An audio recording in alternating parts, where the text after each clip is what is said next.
Hey guys, so we are trying to do a weekly video just to keep you guys updated on what's happening here at Epoch, the different announcements and stuff. Now, as you can imagine, and as you've already noticed, in our weekly announcements, pretty much everything's postponed or canceled at this point.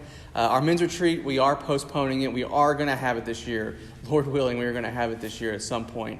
But obviously, everything's up in the air right now, so just hold tight. We will get you a new date once things calm down and once we're able to work with the retreat center on that. But also the Women's Serve Day that we had planned, that's going to be canceled. Weekend to Remember is canceled.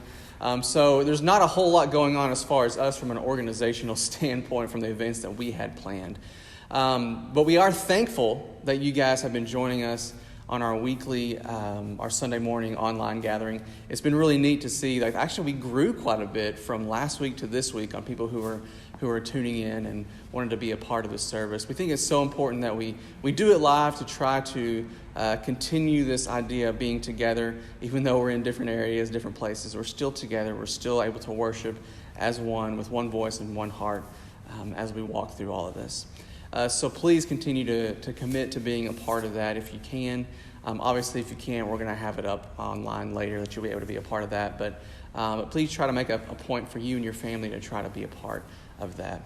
Also, giving. You may have noticed the last couple of weeks we've been down a little bit, probably because we haven't been able to get together. But please remember to continue to give during this time.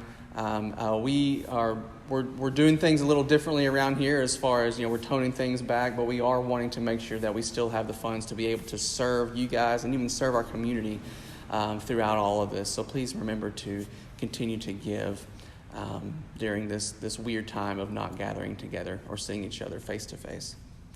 Also for family groups, I want to encourage all the leaders, and we've already sent an email to them, and we're also going to send another email later today. But we want you to maybe just start being a part of a regular Zoom meeting with your group, maybe Google Meet. There's 2 different platforms. I'll send out an email to give you more information on what that means, how that looks to set up and everything. But we want to make sure that you're committed to doing that. So let's try to keep this community close, try to be intentional. It's kind of interesting when you look at all that's taking place. At the beginning of the year, we said we wanted to be more intentional with the Lord and more intentional with one another. And it's like God said, okay, here we go. Because we really do have to be intentional in all of this. We have to work hard for it. It doesn't just happen. It's not routine anymore. We're taking out of our routine. We're being uprooted from it, and we're having to do things with more intentionality. And so we hope you guys can continue to do that with these Zoom meetings, Google Meet, whatever. We'll be sending out an email later today about that. But I really want you to know that we are looking as a group, as a church, to see how we can serve one another in our community, to see, and even in our city, to see what we can do, how we can be a part of serving during this tough time. We don't want to just stay holed up in our houses. If we can, now sometimes the government may say you need to, and that's fine too. But if there's something that we can do, even while we're doing that, we want to try to be a part of that. So we're talking to different people, seeing what our best avenue is for us as a church. So hold tight on that. We've even had some of you guys give some ideas to us on some different things that we can do. So please do that. If you have some ideas and have some connection, know some people, and say, hey, we could do this today and would really help out, please go ahead and either text us or email us, and we can maybe see that that's good for us and for our church. But one thing you can do, though it may not be from us as a big group, one thing you can do is see how you can serve your neighbors. Maybe you have some elderly people who live around you. Maybe all you have to do is just write a little note, send it to them, and then put your phone number on there if they need anything. And that way they can contact you. That way you're not getting too close to them or anything, but you can still be a part of serving the people that are around you. One of the things I've loved about all of this, if there's anything to love about it, is the fact that when we go outside, we take a family walk every day, which is something that we didn't have before, but we're doing now. It's been neat to see so many of our neighbors out walking around, way more than before. And we've been having a chance to be able to talk to them, to start that conversation with them, to start a relationship with them, which that would have never happened had we not been in our houses for a week and a half so far.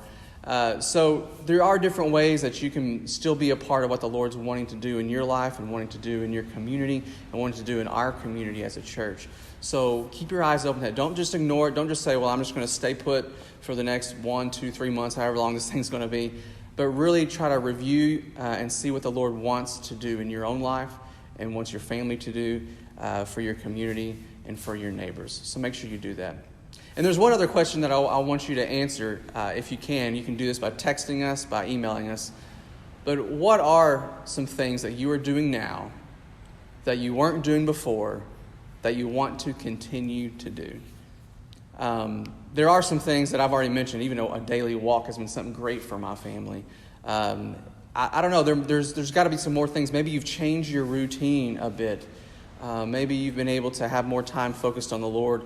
Maybe it's actually been harder for you to focus on the Lord. I understand some of that too. If you have kids everywhere, sometimes it's hard to focus and have your time that you had before. But that just means we have to get a little bit more intentional, a little bit more structured in our lives. But what are some of those things that you've already implemented that you want to be able to continue to do once all this is over?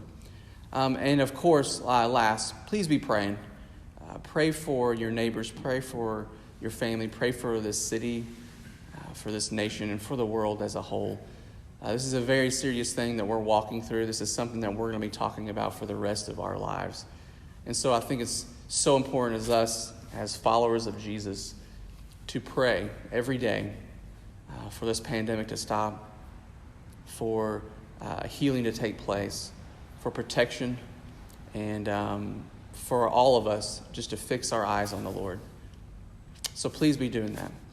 And as Nathan sent out an email and a video yesterday, continue to walk through Psalm 46 in this devotional.